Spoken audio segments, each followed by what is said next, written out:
আসসালামু আলাইকুম। এখন আমি আপনাদের সাথে ভিডিওতে যে বিষয় নিয়ে আলোচনা করব সে বিষয়টি হলো ছাগলের ত্বকে সমস্যা, অ্যালার্জি হলে আপনারা কি করবেন? এই বিষয় নিয়েই এই ভিডিওতে আলোচনা করা হবে। আমার এই ভিডিওটি যদি আপনাদের একটু ভালো লেগে থাকে তাহলে লাইক, শেয়ার, কমেন্ট এবং সাবস্ক্রাইব করবেন। আপনাদের কোনো বিষয়ে যদি প্রশ্ন থাকে তাহলে কমেন্ট করবেন। আমি পরবর্তী ভিডিওতে সেই বিষয়ে উত্তর দিয়ে দেব। ভিডিওতে যে ছাগলটি দেখতে পাচ্ছেন, দেখেন এই ছাগলটির যে সমস্যাটি হয়েছে এটি মূলত অ্যালার্জিজনিত সমস্যা। আর অ্যালার্জি হলে বেশিরভাগই ত্বকে ক্ষতিকর করে এবং এটা আপনি যদি সঠিক ট্রিটমেন্ট না করতে পারেন তাহলে আস্তে আস্তে বাড়তেই থাকে, কিন্তু কোনো ক্রমেই কমে না।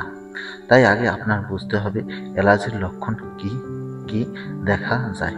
আপনার ছাগলের যদি প্রাথমিক অবস্থায় অ্যালার্জি শুরু হয়ে যায় তাহলে দেখতে পারবেন আপনার ছাগলের গায়ে খুশকি হয়েছে বা খুশকির মতন এক ধরনের পদার্থ দেখা যায় এবং এই খুশকিটা আস্তে আস্তে বেশি আকারে ধারণ করে এবং আস্তে আস্তে সেখান থেকে পশম উঠে যায়। আর পশম ওঠা যাওয়া শুরু করলেই আপনার চোখে পড়বে বা খামারের চোখে পড়বে।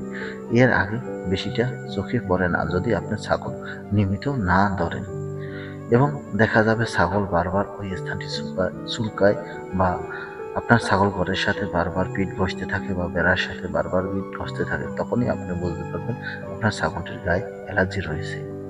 আর এই ছাগলের যদি অ্যালার্জি হয়ে থাকে বা আপনার গরুর যদি অ্যালার্জি হয়ে থাকে তাহলে সবসময় চর্বি জাতীয় খাবার খুব কম দেবেন বা সয়াবিনের ভুসি, ব্রয়লার ফিড এগুলো খুব কম দেবেন। তাহলে দেখা যাবে যে আপনার গরু ছাগলের অ্যালার্জিটা কম বাড়বে। আর আপনি যদি এই সব খাবার বেশি খান তাহলে আপনার গরু বা ছাগলের অ্যালার্জিটা বেড়ে যাবে। এর সাথে সাথে আপনাদের ট্রিটমেন্ট করতে হবে, কেননা যেখানে অ্যালার্জি হয় এবং ওই স্থানে কিছু পরিমাণ পোক হয় বা পরজীবী হয়, এই পরজীবীটা যদি ধ্বংস না করতে পারেন ও আস্তে আস্তে স্থানটা বাড়াবে, কোনো প্রকারে কমাবে না। আগে পরজীবীটা দমনের জন্য ইঞ্জেকশন করতে হবে, তারপরে অ্যালার্জির ঔষধ খাওয়াতে হবে। এভাবে যদি আপনি ট্রিটমেন্ট করতে পারেন তাহলে আপনার খামার দ্রুত ভালো হয়ে যাবে এবং আপনার ছাগলটি দ্রুত সুস্থ হয়ে যাবে। আমার ভিডিও ভালো লাগলে প্লিজ লাইক, শেয়ার, কমেন্ট এবং সাবস্ক্রাইব।